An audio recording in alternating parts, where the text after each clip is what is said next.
Hey, this is Sam Kim, the producer of TERA. And I'm Stefan Ramirez, the associate producer.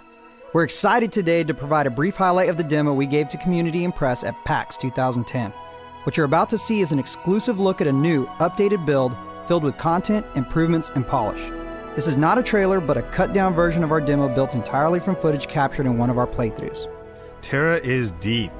It doesn't have a story, it is a story. And progression in TERA isn't just about levels, items, or skills, but about moving the story forward and finding more about the world and your role in it as a player.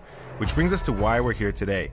The Valkyrian Federation has tasked an elite band of warriors to take down Turkasia and her evil band of cultists responsible for countless deaths of Federation citizens. I am Magi the Priest. This is Atelius the Berserker. Brutus the Lancer. Zane the Archer. And finally, Bartholomew the Slayer, or Bob for short. To recap on the adventure thus far, the Valkyrian Federation called us to investigate any potential threats on the island of Dawn. There we found clues of a secret and dangerous cultist organization leading to the smuggler's hideout. There, the party encountered the Rock Monster, where Brutus protected everyone with his shield. After defeating the Rock Monster, the party found clues of the cultists leading us to the excavation site. The Federation awarded us with mounts and skills plus material for crafting. I chose weapon crafting, Bob chose butterfly gathering. Good job, Bob. And at the excavation site, the party encountered the Guardian, a monster made in the image of Turkasia. The Guardian was tough, and we almost didn't make it. Bob died 4 or 5 times, people were flying all over the place, and even Brutus went down. Luckily, we managed to defeat the Guardian and track the final location of Turkasia, leading us to the cultist refuge. Our mission? To take out Turkasia. We start things off by joining up with some mercenaries. Their help is welcome, as they'll definitely be necessary for the encounters to come. Our first arena demonstrates how the environment can be just as tough as the enemy. Spikes shoot through the floor, drawing blood and knocking us down. The strategy for us is to work the center of the room and not let the enemy push us into a fight with the spikes. I like how everybody's working together. You're working the center of the room, you're keeping that creature right in the middle, pinned down. This room really separates the men from the boys. The trick is to pay attention to the actions of the monster as well as the party around you. The mages throw energy blasts, and the lancers bash enemies, both of which knock players down, leaving them vulnerable to attacks. Those lancers can do just as much damage as our guys, but they're huge. Look at those shields. The party has to work together and really support each other to make it past this room.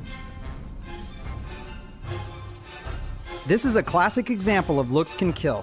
What looks to be a captive woman is actually a high priestess in disguise. She will use a variety of attacks that we need to watch out for. So some of these enemies actually have the ability to knock down the player, leaving them vulnerable to attacks. Ah, and there's a knockdown.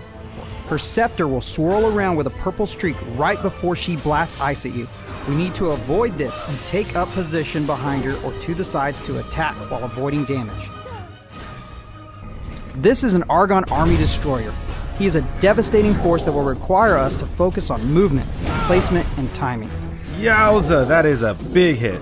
He has 4 arms, and the first thing that jumps out at you is the giant swords, which he will use to smash us. Notice how that chest is glowing. That actually means the Argon is running low on health and that he's getting more and more desperate with his attacks. He can throw both of those swords down with electricity. We have to avoid this and use our agility to dodge and block often. He also has a tendency to move all over the place. You'll see him drop 2 of his massive arms down, vault himself forward, and slash with his swords all at once. We really need Brutus and Atelius to get in there and keep his attention. With Bob slashing and rolling, and Zane utilizing his charge attacks for lethal damage from range. Magi has to heal and stay alert during this encounter if we hope to survive. Turkasia is the reason why we're here, and our mission is to avenge our countless fallen comrades. But this encounter won't be easy. Here comes Turkasia. There she comes, she's charging. Jump! Get out of the way! Dodge! Careful, she'll run right through us! Your #1 defense is to move yourself out of the way. It's all about placement and timing. Watch for those tentacle attacks. Turkasia has 2 incredibly powerful tentacles that do massive damage, as well as spinning blades that decimate any nearby opponent. Combine these with countless powerful ability combos and an impenetrable defense, and you have one of the strongest foes the Federation has ever faced. Luckily, with teamwork and awesome heals, we proved that it's possible to take her down. That wraps up our PAX 2010 demo of TERA. If you like what you see now, you'll love what we'll have at launch. We're continuing to build, improve, and add content, and there's a lot more in store for the future. Soon we'll be providing even more depth around things we touched upon today, like story, instance dungeons, crafting, enchanting, mounts, and much more. TERA is coming in 2011, and if you haven't already done so, check out our website, tera-online.com, and join our community for inside info on what's in store.